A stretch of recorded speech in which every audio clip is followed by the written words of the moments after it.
As a student in general, I personally know that I'm not involved in the things that I want to be involved in, so I know why my voice isn't being heard. However, groups and organizations that need to be heard, such as Unity 4, there's a decent amount of pushback. It's unfortunate that I didn't feel like I was heard until I joined ASG. There's no active listening, it's just always hearing the complaints or the demands or the desires and not actually doing anything about them. It's simply hearing our voices just to say that they were heard.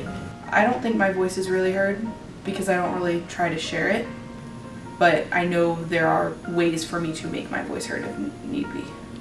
My thoughts are heard by the people that I share time with, but as far as a campus-wide feeling, I don't really get much of a sense that there is anything like that that's happening. I think to a certain extent I get listened to by faculty more than my student counterparts. I see my peers or people I look up to or groups that are not being heard on campus, and that is frustrating, but I mean for me personally there's just not a lot happening that is stifling my free speech or anything like that. I think from the Santa Clara bubble, there's a lot of people on this campus who are kind of determined to keep it in that bubble. It's not an open environment for all these voices to be heard. I know for me personally, I realized as soon as I entered college, there becomes these cliques that are almost impossible to break into. I think that's something that I've struggled with here at Santa Clara, feeling like I have to fit into one identity. And also I just kind of stopped trying to fit in. It seems like people are kind of separated in their own cliques and their own groups, but it doesn't seem like the university is very united as one. Where is that point where we can start saying it's we, Where is that connection between others? Because it's hard to feel. As a student of color, I'm expected to know a lot more. I try to get as much information. I try to listen as much as I can. When you're reading it from an email or from a blog post, it comes off in a way that doesn't actually tell you what's going on. There's always this expectation that student leaders are going to make these changes, and it's tiring because we have so many other things we need to focus on, and I'd really love to see administration step up and make some of these changes. There's so many times where people won't engage in a dialogue because they don't know how, even if they have something that they want to say.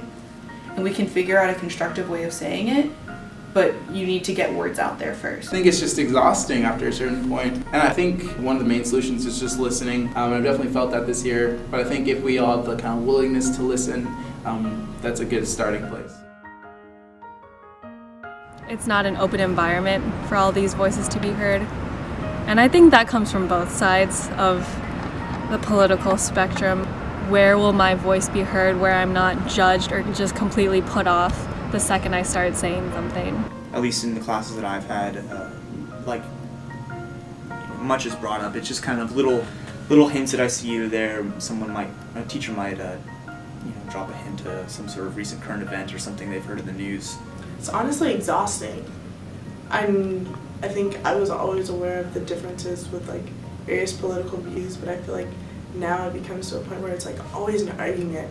It's kind of frustrating because I think there's so much discussion and dialogue that could be had between various communities, but it just isn't happening because people feel more comfortable just talking to those who have the same opinion as them. At least where I'm at right now, given the political climate, and given who my friends are and who people are that I look up to and learn from, I'm kind of in a place where I'm not really interested in reaching across the aisle or learning from someone who has an opposing view as me, because a lot of those opposing views are not based in fact, and they're based out of fear and hatred. And so for me right now, I'm not really interested in hearing from that. I'm more interested in supporting people around me, but that does make for a very small feedback loop sometimes. I think people are getting bolder. I think people are more willing to just kind of be in your face about their political views and ideologies. But at the same time, there's this kind of conservative minority. They feel that they can express their ideas without getting some backlash, given that we are a pretty liberal campus, which I think I can empathize with in the sense that I'm a minority on campus. You're talking to a black male in Santa Clara, at Santa Clara University. There's maybe 100 of us at this point in time. So it's just kind of funny to see that kind of parallel. I think I have a very focused perspective on the needs and wants and desires in regards to like being Black, being female, but there are so many other like perspectives and identities that I personally don't affiliate, but I want to like get to know more in order to empathize with others and become a better ally for various issues. So one thing that hinders these conversations between students is a sense of general apathy. I wish there was more intercommunication amongst the groups. I feel like a lot of things are happening and none of that's really communicated effectively to the entire student body. It's weird because sometimes I feel like I'm forced to speak to a group, even if it's a group that I don't strongly identify with. So I think sometimes when things come up like that, if I take a stance of indifference or a stance of like, or if I don't really have a particularly strong stance, if I'm like, yeah, that's pretty messed up, but I'm not here being a social justice warrior about it, people are confused. If the faculty could find a way to get students engaged more in the topics at hand and foster more of a dialogue, I think that'd be great.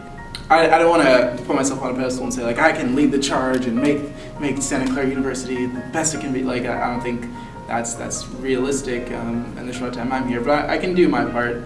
That being standing up for what I believe in and what my peers do.